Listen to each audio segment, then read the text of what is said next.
ফয়জুল্লাহ লিখেছেন, হজের ফ্লাইট শুরু হয়েছে, অনেকে মক্কায় পৌঁছে গেছেন এবং ওমরা করেছেন। হজের আগ পর্যন্ত বাকি সময়গুলো তারা কি করে কাটাবেন, অনুগ্রহ করে পরামর্শ দিবেন। হজ ফ্লাইট শুরু হয়ে গেছে, অনেকে মক্কায় পৌঁছে গেছেন এবং প্রতিদিনই বিভিন্ন ফ্লাইটে মানুষ যাচ্ছেন। তো তো এই যে সফর চলছে, এই সফর অবস্থাতে আমরা অনেকে যাচ্ছেন, যাবেন, হজের এখনও বেশ অনেকগুলো দিন বাকি আছে। তো এই যে অনেকগুলো দিন বাকি আছে, এমতো পরিস্থিতিতে আমরা কি করতে পারি? তো এর উত্তর হলো যে ওমরা সম্পন্ন করার পর আমরা বেশি বেশি করে মক্কায় তওয়াফ করবো ইনশাআল্লাহ। কারণ এই সময়টাতে আমরা হারামে যতটা আপনার ইবাদতের সুযোগ লাভ করব, মানুষের ভিড় কম, দিন যত যাবে সেটি কিন্তু আস্তে আস্তে সুযোগটা আস্তে আস্তে কমে আসবে এবং সংকুচিত হবে। এজন্য যারা শুরুতে গেছেন তারা খুব বেশি বেশি করে তওয়াফ করবেন এবং ঘন ঘন তওয়াফ করার যে সুযোগ, এটা এখন যেমনটা আছে, কিছুদিন পর যখন মানুষ মানুষ অনেক ভিড় হয়ে যাবে, মানুষ যখন ফুল ফর্মে চলে আসবে, মক্কা যখন ভরে যাবে লোকজন, তখন এতটা সম্ভব হবে না।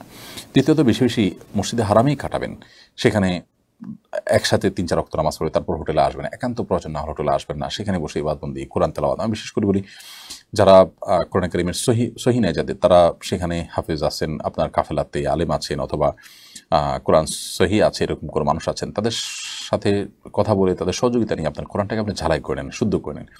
এটা আপনার নিজের দেশে নিজের গন্তব্যে এসে আসলে এত সহজে আপনার জন্য করাটা সম্ভব হবে না।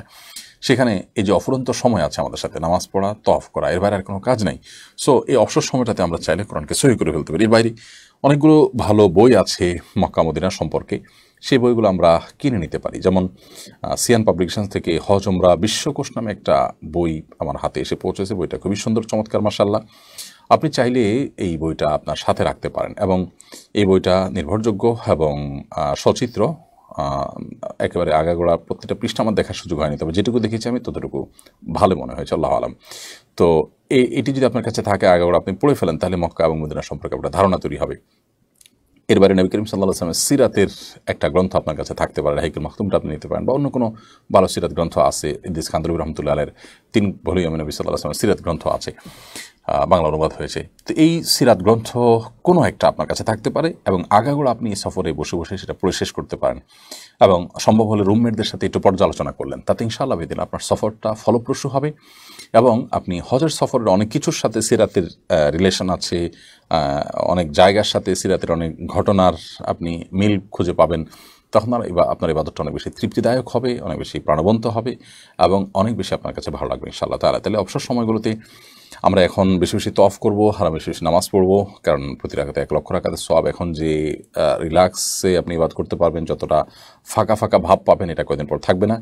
এছাড়া কোরআনটা সহি করেন, আর যাদের সহি আছে তারা বেশি বেশি করে অর্থ সহকারে বুঝে তেলাওয়াত করেন এবং সিরাতের গ্রন্থ পড়ে শেষ করেন। এভাবে যদি আপনি পুরো সময়টা কাটান, খুব ভালো হবে। এর বাইরে ঘুরে ঘুরে আমরা দেখলাম, গল্প করলাম, আড্ডা মারলাম, দেশের খবর নিয়ে ব্যস্ত মশগুল থাকলাম, তাহলে সেক্ষেত্রে আমাদের এই সফরটা অর্থবহ হবে না। এমডি ইকবাল হোসেন